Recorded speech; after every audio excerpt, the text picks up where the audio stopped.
Okay, so game 2 here is on Acid Plant.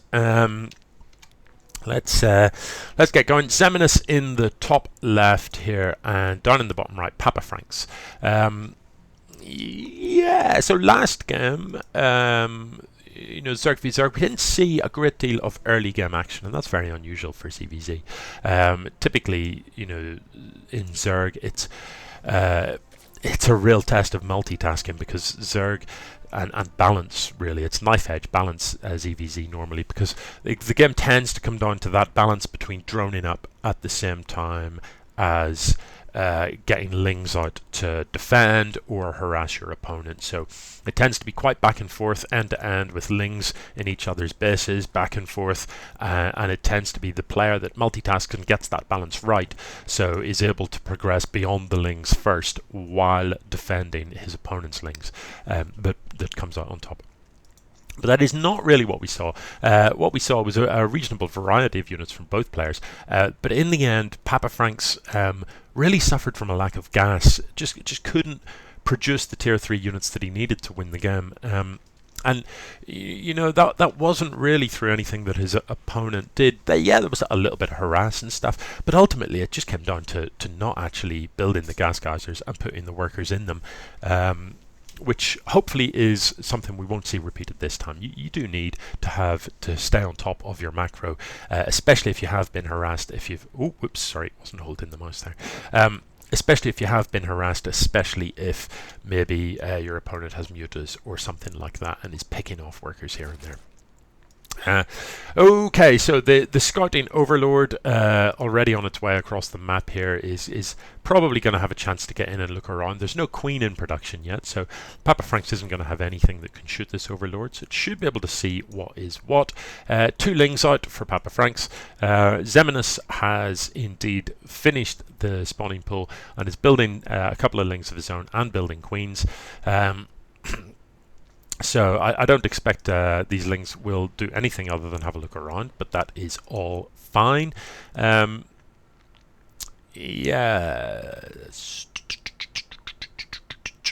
expand timings, Xeminus marginally ahead, but not very significant. So reasonably similar lineup here in terms of what we're seeing from these two players. No sign of tech just yet. Xeminus mining gas. PapaFrankZz with the gas. Come on. He's got the gas geyser, he's got the extractor, but isn't yet actually mining anything from it. So Xeminus will certainly have much quicker access to tech, much quicker access, even just as simple as metabolic boost, Zergling speed there. And that makes a huge difference. It's pretty awkward to watch a matchup.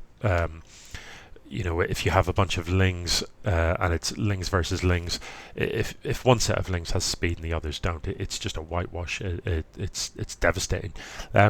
So that speed upgrade is massively important to get out.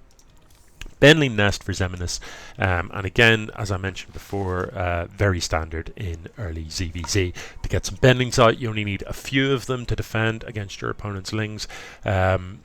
But once those Benlings come out, it does kind of negate the threat of a big Zergling run by getting into your main base and killing all your workers, because you just really need a couple of Benlings on the ramp, a couple here, and that's about all you need really to see off a whole raft of lings from running in. So, Xeminus having a little peek around, 2 overlords here, which is a little bit curious. I just wonder if that is something that he intends to use. Maybe we're going to see a Nidus, although you still wouldn't need 2, or maybe turn these into drop lords, load them up with Benlings and fly them in. I would love that. I'd love to see Benren. Little tactics like Benren are great. If you can pull them off, they're a lot of fun. So yeah, I wouldn't mind seeing anything like that at all. Xeminus then going for the lair. The lair enables higher tier tech, enables some upgrades. So for example, Benling Speed is an upgrade that requires the lair, and Benling Speed just makes these bends significantly more effective. If you want to drop your Banelings out of Overlords, you need an Evolution Chamber, and the Evo Chamber is the Engineering Bay of the Zerg or the Forge of the Zerg. It does upgrades for ground units, melee attack, missile attack, and armor. But it also enables things like drop lords, so you can convert an Overlord into actually, no, you don't. You don't need a. I'm sure you used to need an evolution chamber for drop lords. But maybe it's just a lair now. Yeah, they must have changed that. You absolutely used to. Anyway, you clearly don't anymore. It just shows how outdated I am. Man. I'm living in the 90s or something. So a handful of lings having a little scout about, but I think it's more than a scout. I think these are indeed going to be loaded into an Overlord. Possibly morphed into Banelings first. So, yeah, morphed into Banelings first. Banelings are you turn Zerglings into Banelings, but weirdly Banelings take up more room inside an Overlord. So you can put Zerglings inside an Overlord, or 4 Banelings. So I am very interested to see how this pans out, whether or not we're going to see some justice from this. I really hope so. The drop lords are ready. I don't think there's speed is finished up. I don't think there's anything in the men to defend. So these spore crawlers will be helpful because they will be shooting the overlords. But it's not really going to matter. You know, because overlords take quite a bit of a beating before they die. You know, they've got 200 health. So the Banelings are going to run in. Oh, this is going to be carnage. Nasty, nasty, nasty. 13 workers killed. And just, you know, look what that's done to the income. The income for PapaFrankZz just plummets. Absolutely plummets. So very, very effective. Very, very worthwhile. PapaFrankZz is now in a bit of trouble, really, because income-wise, he's miles behind his opponent. I wonder if there's going to be a follow-up. Does Xeminus know that the only units his opponent has got are Zerglings? I suspect if he did, you know, what I'd like to see is just turn all of these into Banelings and roll them through the front door. PapaFrankZz, again, with this sort of hidden expand over at the side of the map, got away with it in the last game, but he didn't really utilize it as well as he could because you know, the bases simply weren't saturated. So even though he had that hidden expand, his income was never substantially ahead of his opponents. So we're going to see another batch of Banelings come in. And if you're PapaFrankZz, you've got to think, where did those come from? Well, they came from over here. So why wouldn't you move an Overlord to this sort of area so you get an early warning of it, so you see the blob on the minimap? Maybe even reposition a Spore Crawler up over here so that any Overlord trying to unload is getting shot. Make it awkward for your opponent. You know, things like that. You can another way to sort of help you defend against this type of stuff. You can use buildings and place buildings to block Banelings from running in, but that is trickier to do, and it doesn't help if the Banelings are dropped directly from the Overlords. So this is actually more Banelings than you need, given that most of the workers were already dead, but not enough detonate to kill these, and doesn't get the Queen, so not really very effective because there just weren't really any workers here to kill. Would have had more fun in the natural expand here, but anyway. So, what sort of tech are we going to see? There are 8 corruptors in production for Xeminus, and my suspicion is that is going to be for making broodlords in due course. He doesn't have a hive yet, and you do need a hive and a greater spire to make broodlords. So I'm not sure. Other things you can do with corruptors, they shoot air, but they do have this sort of weird ability that I'll show you. No, grab a corruptor. The caustic spray, if you get a bunch of corruptors and fire caustic spray at a building, you can actually snipe a hatchery reasonably quickly. And corruptors are tough, you know, with 200 health, and they're armored. They survive pretty well against things like spores. So yeah, you might lose a corruptor or 2 if there's several spores, but you could fly in here and snipe this with a handful of corruptors, and you'd probably only lose a couple, and your opponent loses a lair. So certainly can be effective. We are going to see even more Banelings being dropped in here. So for the third time now, I'd like to see PapaFrankZz be a little bit more active about trying to find ways to stop this from happening. Xeminus just looking for the best place to drop these. So unloads a couple, and it's going to send those in. And look at that, all of the lings that were there to defend are not dead. Unloads another couple, and queens are tough. Benlings just don't have what it takes to really put down a queen. These soft and tasty workers are really what you want to hit, unless you're going to try and focus down the hatch with Benlings, but that wouldn't need a lot of Benlings. So now that there are Mutalisks out for PapaFrankZz, he should be. Xeminus just turned straight back around. So I'm pretending to run away, but I'm not really. Mutalisks also on the map for Xeminus. So let's have a quick peek at the units tab. There you can see Xeminus actually has a few more mutas, has a lot of corruptors as well.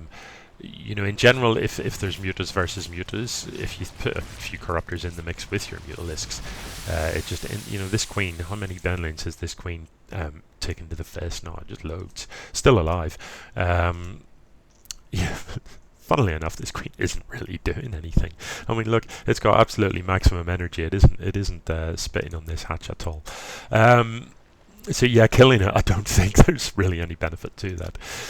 Yeah, I was saying, if you've got Mutalisks with Corruptors in the mix and they go up against another sort of flock of Mutalisks, you'll absolutely crush it, because the Corruptors just output so much damage. Okay, speed being researched at the 11-minute mark. You don't often see that, but there it is. And obviously speed, a crucial upgrade for Zerglings. So we'll see if PapaFrankZz, once he has this speed upgrade finished, is going to do much with it. Papa, you're at it again with the gas thing, aren't you? You've got one gas geyser, but you've got three bases. The gas geyser over here hasn't got any workers in it. And look at the imbalance here.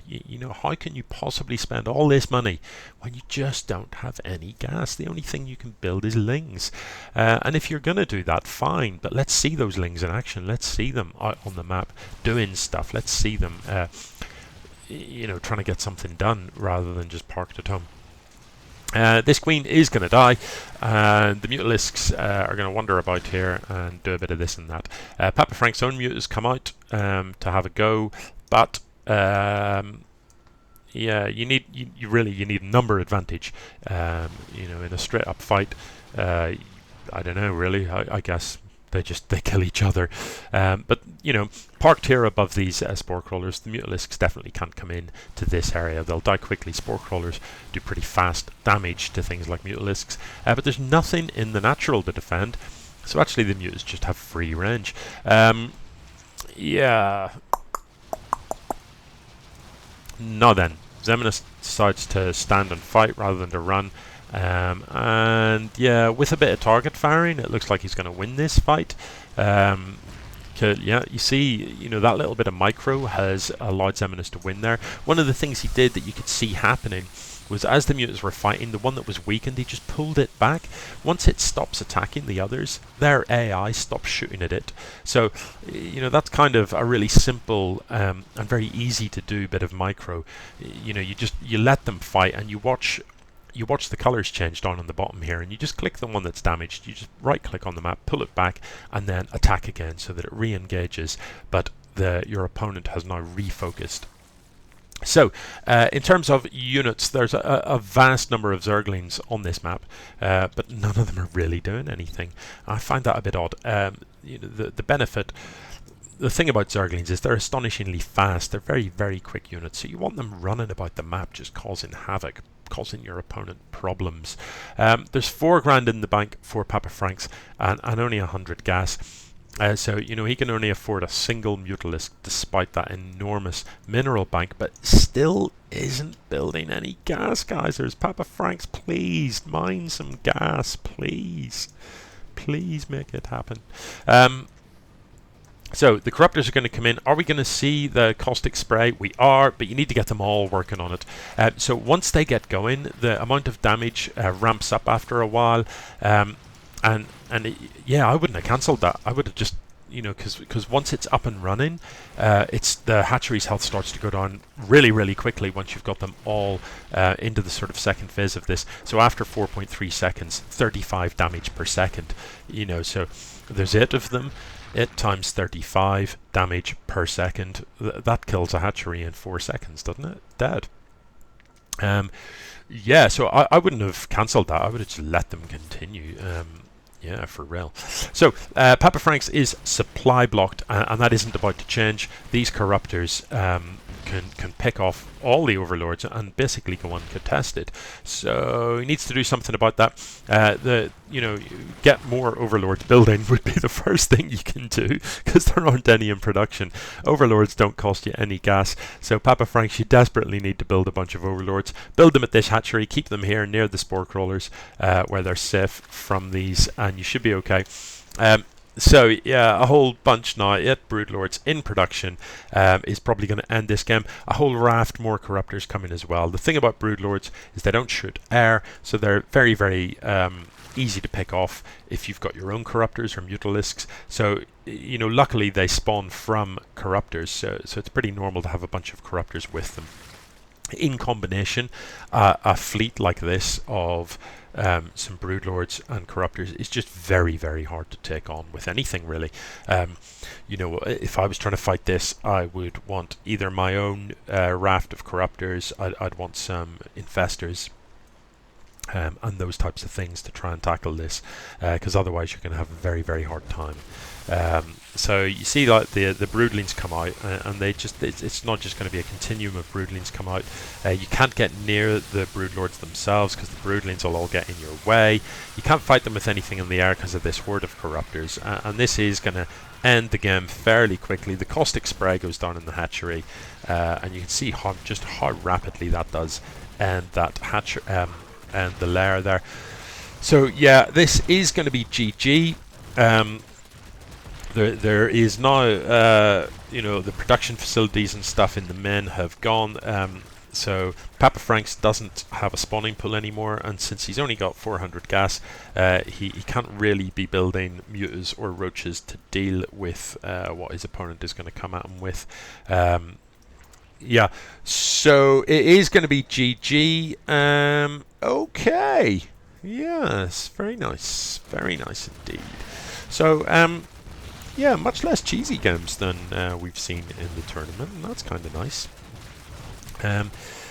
Nothing wrong with a nice macro game, nothing wrong with that at all. Can be quite good fun. But if you are playing a macro game, you know, make sure your production is up to scratch. Make sure you've got a gas mineral balance. Make sure your income matches your production in terms of, you know, if you intend to build nothing but lings, then by all means don't bother to mine gas.